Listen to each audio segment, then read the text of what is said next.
at all. Why do you think that is? Because you mean on a practical sense, or it doesn't land for them mentally? Emotionally, it doesn't land for them. How come? Because to most people, health and strength, vitality, longevity are to some degree second or third order esoteric concepts. They're like, yeah, I technically occupy a body and I want health. But when you're healthy, or at least upright and functioning, you tend to like massively take health for granted. I mean, I'm sure you see this all the time as a medical doctor. You're like, hey, your labs look okay, but you really should address this following. You're smoking all the time, you're drinking sodas all the time. And they're like, are my labs good? And you're like, yes. Like, hey, see ya, doc. And they fuck off and you're like, cool, that didn't work. They clearly don't have a long time horizon for this. Well, that's just because their interpretation of their health is flawed. They think health is reflected upon in numbers. And by some very small variables that we can change and improve health, we do. Yeah. But when I get someone's lab results back, I can't tell them if they're healthy or not. I could just tell them they're free of 4 or 5 diseases. Yes. And that's it. And to most people, that's health. They're deep, proximate at any one time that they're awake in the world care about long-term health is smaller than we would like. Mm-hmm. It's just not a big deal for most people. It's way less of a big deal than we would like it to be. You think so? I would put all my money on it.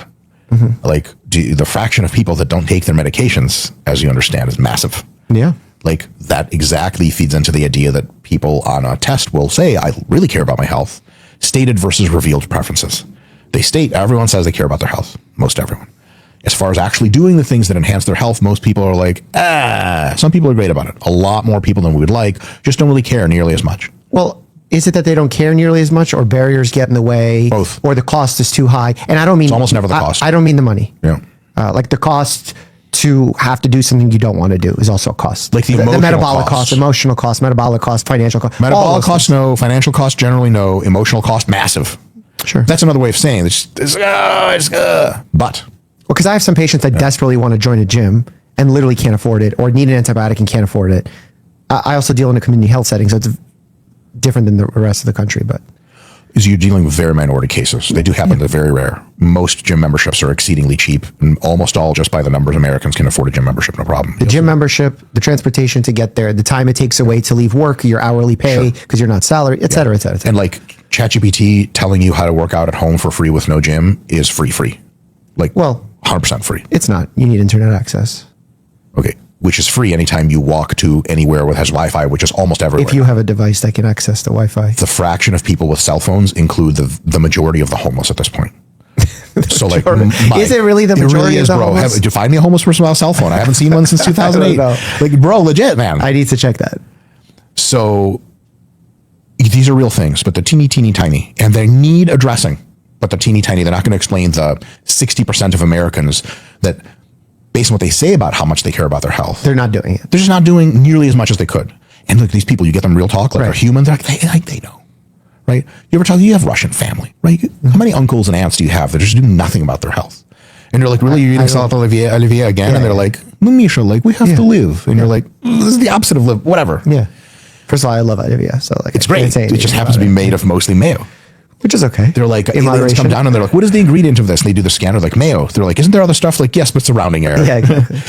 So you get that motivator as health and fitness and strength and longevity, and you put that in front of people. And people are kind of like, yeah. Some people go for it. Most don't.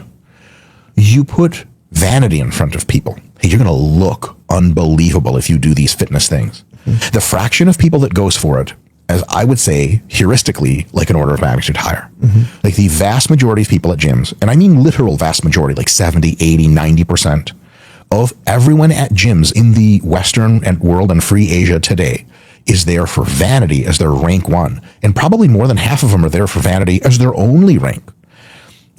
Going to the gym for pure vanity, building muscle, losing fat, getting more active, getting plenty of sleep, managing your stress, eating really healthy, holy crap, that unlocks an unbelievable amount of health and longevity by attending to what people, for whatever, fortunately or unfortunately, more people are concerned about how they look than about the underlying systemic health that they're exhibiting. So if we can stop telling people, hey, like vanity is super gross reason to go train and eat, and we can say, look, properly couched vanity can be awesome and really healthy, can make you feel good, look good, and super awesome for your health longevity. That's an enormous win, and that's what a big part. So of the you're book is using about. the vanity as essentially capital. So you're creating incentive Trojan structure horse. Trojan horse, like the no way that lies. you would do a financial incentive. Here you're creating a vanity incentive to get them to care about their health. and we're not really creating it. You're hijacking it or whoa. tapping into it, whatever term. Well, imagine that vanity is an airplane. I have a gun. I did not register. I break the door open. I shoot one of the pilots, Mike, just to make sure they understand how serious I am about hijacking vanity. I'm just using your hijacking term. Jesus. Because if you don't kill one of the pilots, are you really serious? Okay. Other people in the back are like, Mike, I have a flight later today. Let's not scare the shit out of me. Is it a vanity I already have a airplane? problem with flying. Oh, really? So don't make My it bad. worse. Hey, you said hijack. Not hijacking. Offering. Hey, you like You want like be vanity, vain. Yes. so let's make vanity work for you. Let's make vanity work for you. Okay, so- You're already trying to make it work for you. Let me free you in knowing that it's good for you, tell you how it could be bad for you. And then a big part of the book is telling you all the tools and technologies and strategies that get you way better appearance and health and longevity at much less cost, minimum time in the use of the most advanced technology. Now, this vanity thing, because we've talked about it on the positive side, how matching vanity with health can be very beneficial. You get people to lose weight, you get people to exercise. The problem with vanity that I see as a physician who treats kind of average people is that when we talk about making America healthier, we want them Again. to lose weight. I'm kidding. You're giving me PTSD, Mike. Might as well. Yes. Oh, no. Scott, yes, I did it. Max, I did it. Please keep that in. When we're talking about making people better metabolically, we're encouraging people to lose weight because most of America is overweight or obese. We're trying to get them to put on muscle. Metabolically, it improves numbers across the board. Yeah, huge. Makes them happier, et cetera, all these things. The important thing to not lose sight is that the goal that we're actually seeking to achieve is not to get people to go to the gym 7 days a week, get them to look as muscular as you do. Nice. It's to just get them to do something and not be sedentary.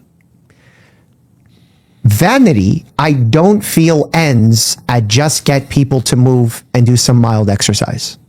Vanity to me encourages hyperoptimization at its core. Do you agree or disagree with that? Disagree. Why? But partially. Because where's agree. the end of vanity? Where does vanity end?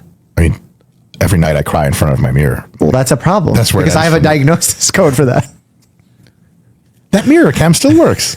I'm glad you're receiving live stream. Hey, that's money, by the way. You owe me money.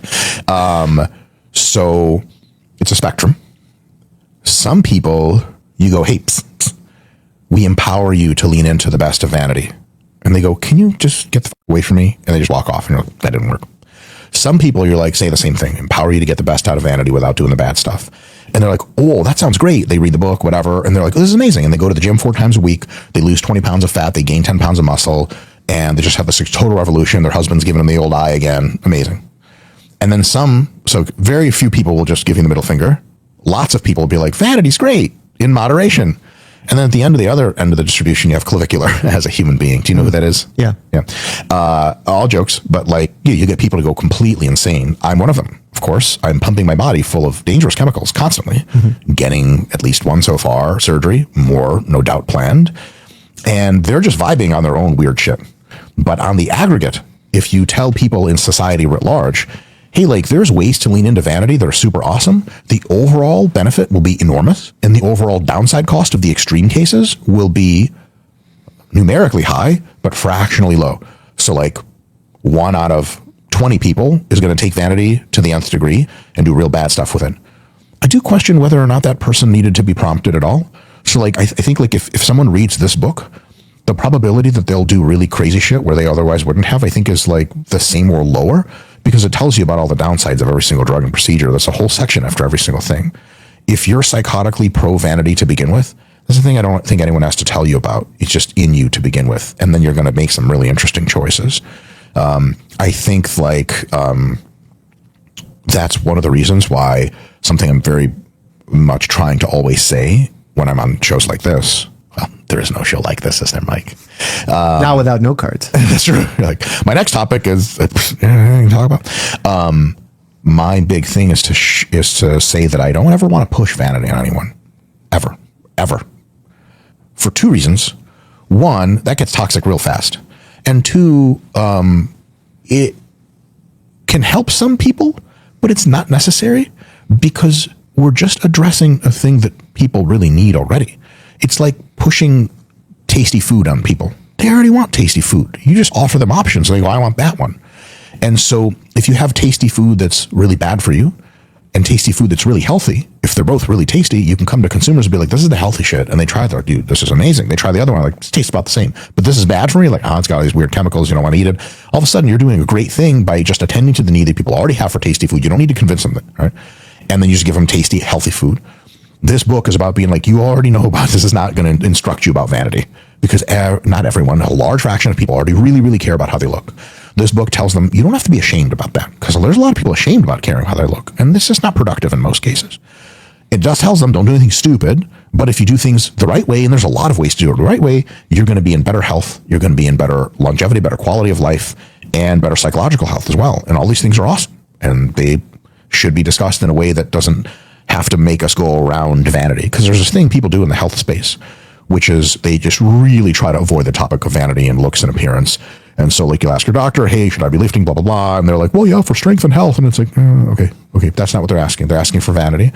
And so the doctor could just answer the question of like, yeah, like if you lift for vanity, this is largely really good. What you got to worry about is these three things. And then don't do that. And the rest you're good to go. So that's kind of my thing is we're not trying to push vanity on anyone. I'm just trying to say that like, hey, if you want to make yourself look good and you think it'll make you feel good, there are ways to do it that are insanely awesome for every other part of your life. So when we say like there's a percentage of people that are psychotically excited about vanity, and basically what we're talking about is body dysmorphic disorder, right? Is that a fair body assessment? Dysmorphic disorder is no. Tell me what I'm misinterpreting. Just no, I'm just done being bullied by you. And every time I come on your podcast, all you have is rude questions and just body dysmorphic disorder, from my understanding, is making a very, very critical claim in body dysmorphic disorder. It is when you can no longer remotely objectively appraise your physique based on a reasonable comparator average. So if I told you I was under-muscled for the average 42-year-old Ashkenazi Jew, I would absolutely have body dysmorphic disorder. Not instantly, but like whoever's doing the rating is like, yep, that guy's well on his way. It's a DSM-5 disorder. You don't just like walk in and be like, I have misgivings about my body. And they're like, body dysmorphic disorder. Of course. You can care to an unbelievable amount about your aesthetics and have not a trace of body dysmorphic disorder. If you can reasonably tell someone who's analyzing you for the disorder, a psychiatrist, like, I know exactly where I rank in appearance based on normative group, and you're roughly correct. So if I was to tell you that I'm under-muscled, bad news. If I'm like, yeah, I'm super jacked, but I want to get even more jacked, and I already know it's exotic, you're going to be like, that doesn't have body dysmorphic disorder at all. It just like wants to be super jacked. But if I was under the illusion that I'm not jacked, that would be a really big problem. Well, that's almost a distortion of reality. That's not necessarily BDD. Body dysmorphic disorder is absolutely a distortion of reality. Most anorexics think they're fat. Well, that's why I'm saying that it's not necessarily. It is part of that, but it doesn't necessarily point to that. If I take someone who is 220, 6 foot tall, muscular, and they feel they're not muscular enough by consensus of the general public on average, and they still feel like they need more muscle, and they're hyper fixated on it, it's causing them distress, anxiety, depressive symptoms. This could venture into BDD, even though they might be well aware of their percentage of where they fall in society. Does that make sense? I don't know if it's really dysmorphia if you're truly deeply aware of how you actually look. Well, for example, like for unrelated, but somewhat related to the topic, obsessive compulsive disorder, there's people who have insight and are aware that their compulsions are compulsions and that they're doing, but it doesn't mean they don't have OCD. Sure. It doesn't neglect that. I'd have to look into the body dysmorphic disorder to see if how big of an delusion of what you look like versus reality. It's actually quite subjective, and subjective not just by the patient, but by the doctor's perception or the psychologist's perception of the issue. And the reason I bring it up is because I want to not just say people are psychotic, their vanity's getting out of control. And it does happen to people where they start feeling that they need more and more and more. And we kind of live in a society where people want more and more and more, just in general, from like the consumerism of it all. I just think that's every society that's ever existed. Yeah, I just think we're much more focused, more access due to the capitalistic nature of it. There's more incentive for it. That's why the whole longevity sector is just exploding right now, because everyone wants to live forever. And you have Brian Johnson making all sorts of claims. Yeah. So the promise has always been there. And to me, vanity before, let's say 40 years ago, used to have a rate limiting step where, like, if you had vanity and you cared about vanity and you'd go to the gym and you would work out, there would be a rate limiting step of how much vanity you could partake in. And that would be actually okay because you didn't need to go to the gym 7 days a week. You didn't need to get your body fat percentage under 10%. That's not necessary for good health, right? You would agree with that? Mm-hmm. So people would just work out, be vain about having a little bit of muscle, about a little bit of athletic performance, and they'd be happy. But in the day and age in which we live and all the options that are available in this book, wouldn't you say it's much easier now to take vanity further than health?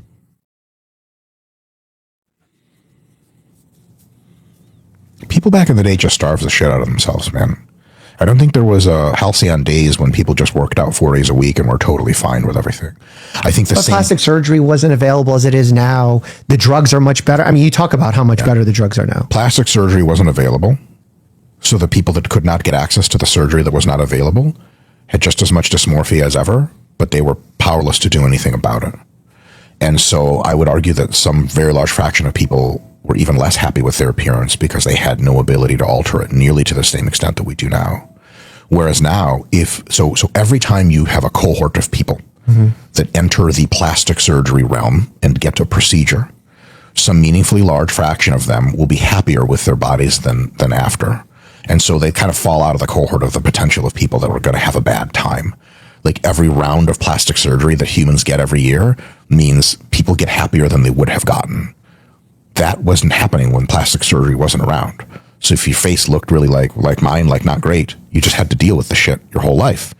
That was permanent, super mega unhappiness. The people that go and take their surgeries way too far, have 18 surgeries, end up looking like the cat lady, they're very prominent, very visible extremes. Before, those people just swallow the other end of a gun. They wouldn't ever have gotten to that degree of hope that they could get. Yeah, I feel like you're talking about a very extreme case. And again, we're venturing off health. And we're talking about perceived happiness and subjective values, which is always hard to measure. So like from the health perspective, isn't it easier to overdo vanity now and harm your health than it was in the past with all the tools that are available for the hyper optimization of it all?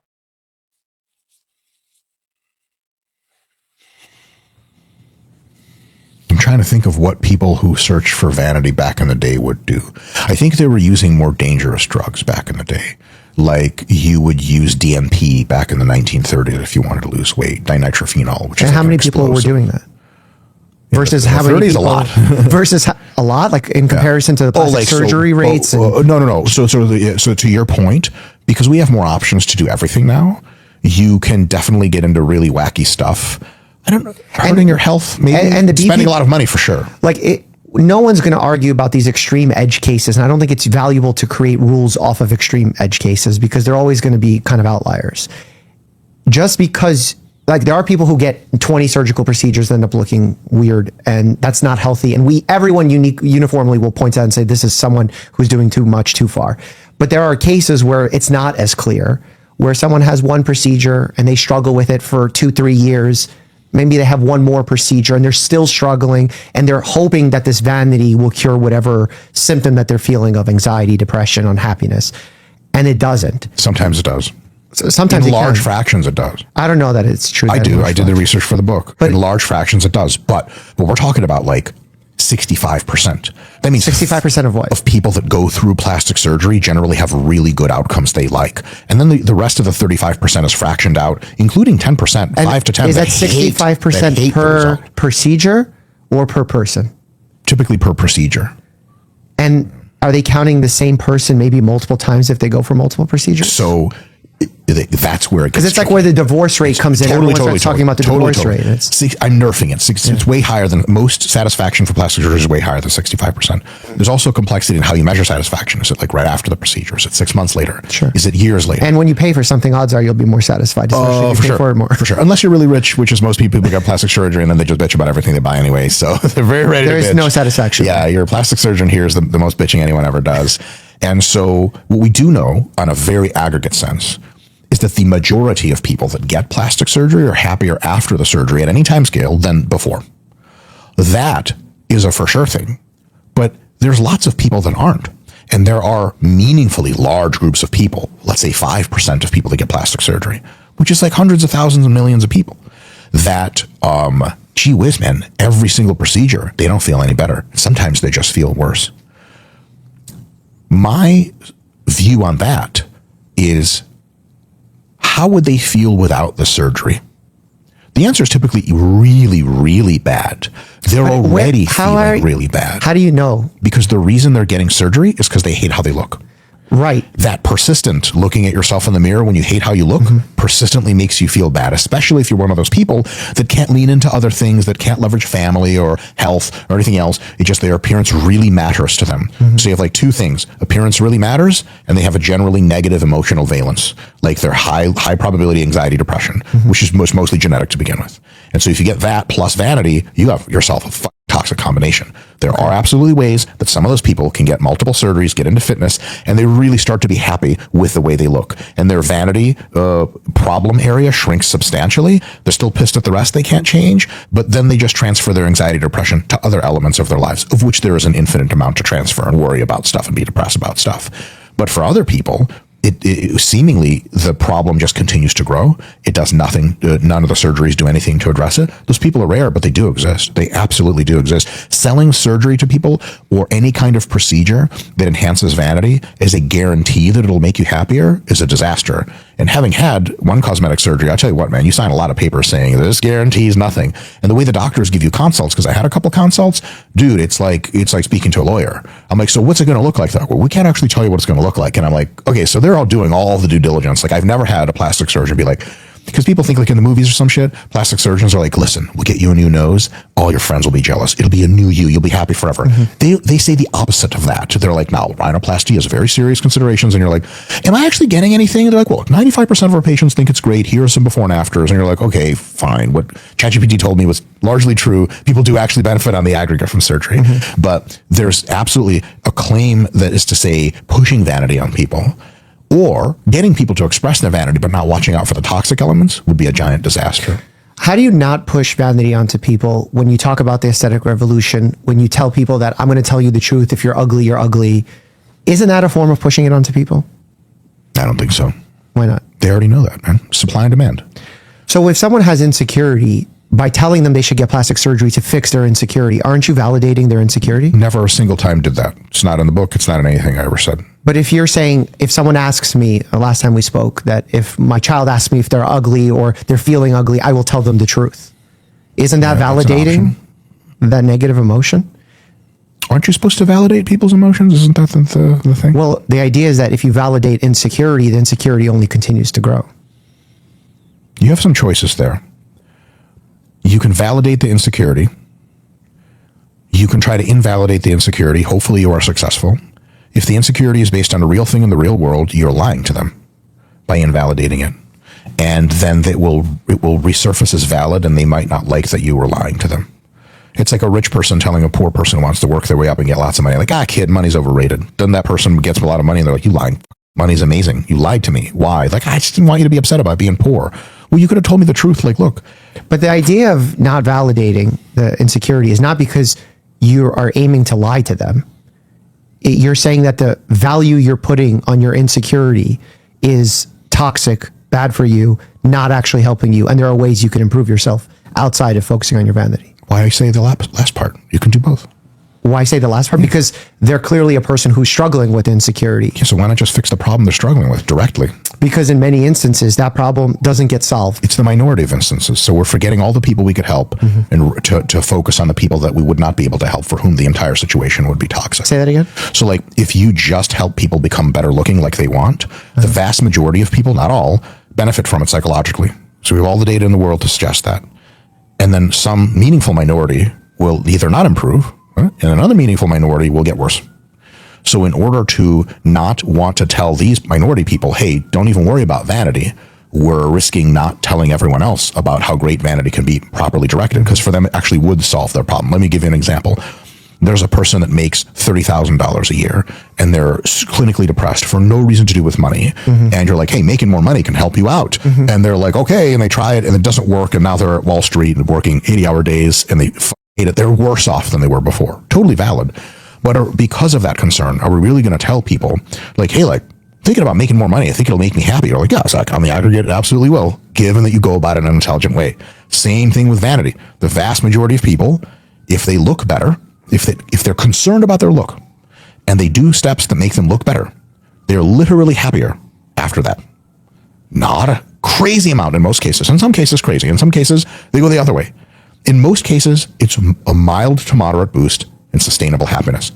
I think we should be talking about that because I think we have like hundreds of millions of Americans. Don't you think our society just talks about that ad nauseum all the time? When you turn on a TV, it's all about vanity. Give me an example. Hollywood, fitness. I mean, like you can't open YouTube without getting fitness influencers showing you how fit they are. In an empowering way that tells you it's okay for you to want to be fit. Yeah. This is happening in Hollywood. Probably not. Hollywood's more of a toxic comparison game situation. Oh, you're saying that influencers are doing it in a healthy way? Some of them are, some of them are not. Yeah, so I don't know how we could paint that with a broad brush. Yeah, for sure. Yeah. But is it good to, so I'll put it to you this way. There is an anti-vanity streak that I think mostly does not belong in our society. Tell me more. People who say you shouldn't be concerned with your appearance. People who say that if you become fit and healthier and better looking, it won't make you happier. Mm-hmm. People say this kind of stuff all the time. To me, those people are inaccurate as much as the people who say just earn more money and be more attractive, it'll solve your problems. So these are just extremes arguing with each other. One of those is more true than the other. If you become better looking and you make more money, it is a more dependable way to get to happiness than becoming better looking and making more money is a dependable route to unhappiness. I don't think you need to choose between those two choices. If you're communicating aggregate mass messages to society, you have to make a choice of if this is going to be beneficial on average for people to hear. And the beneficial on average is the homeostatic message in the middle. That message being? That improving your appearance sometimes makes you healthier, live longer, better quality of life, can improve your friendships, but an over-focus on it can become toxic. That's what the book's about, except for one word. It's not sometimes, it's most times. But it is. But it's not most times. It's literally most times. Like it's a way higher fraction of people that benefit from health and appearance and psychology than from vanity than people that it harms. Because if the recommendation was, exercise 3 days a week, lift weights, mix up resistance with cardio training, watch your diet so that your numbers on the aggregate keep you somewhere in the baseline of a BMI between 22 and 25. You will be happier is one message. And then there's the not opposite message, the more extreme message of there's also plastic surgery. There's also the future of genetic modification. Why can't I say modification? Modifying drugs and all these other things going on. That is not really tied to health. That is now tied to just the vanity aspect. It's definitely tied to health because like tirzepatide is a vanity drug, but it's like the healthiest drug ever made. I'll die on that hill. In the United States, in this moment, for this specific patient population. But it's not, again, I think about it more universally. So if you bring that drug to an area where people have a scarcity of food, suddenly it's not a valuable drug and it's not a vanity positive drug. Agreed. But like it disqualifies most of the world then. Like most of the world now has at least enough food. The more than 50% of the world is now like too much food. So tirzepatide would be better for way more than half of the world at this point. So, but even just so like my book is not for a global audience. It's for, modern free world, plenty of leisure time audience. To be concerned about vanity at all is already a first world problem. And so what I would say is, I don't actually make recommendations in the book of like, you should train this much to get vanity and you should take these drugs. What I say, the first thing I say is if you don't care about your appearance at all, you already won the lottery. You're doing great. And I think you're awesome. And you don't ever have to worry about any of this crap. I think that's a small percentage of people. I think everyone to some degree has some amount of insecurity or concern. Totally. And that number is highly influential or easily influenced. There's something other than insecurity at play, which I think is under discussed, which is one of the reasons I wrote the book. There's an upside, not just a downside. So you're looking about eliminating, this is a very typical thing from doctors, which makes sense. Your job is to eliminate the downside and then let the patients go off into the wild. Correct. My job is to go on the other end And so insecurity reduction is a big part of vanity increase. But there's also a thing where you could just not be insecure at all. You just want to look cooler. You're doing it for art. Like, it's highly unlikely that most women you'll see walking around New York with purses have a particular purse they bought because they're insecure. They have a particular purse they bought because they're like, dude, I really futz with this designer. I love the purse. There's other reasons. That's why But this book is not about art. This book is, you're tying it to health. It's both.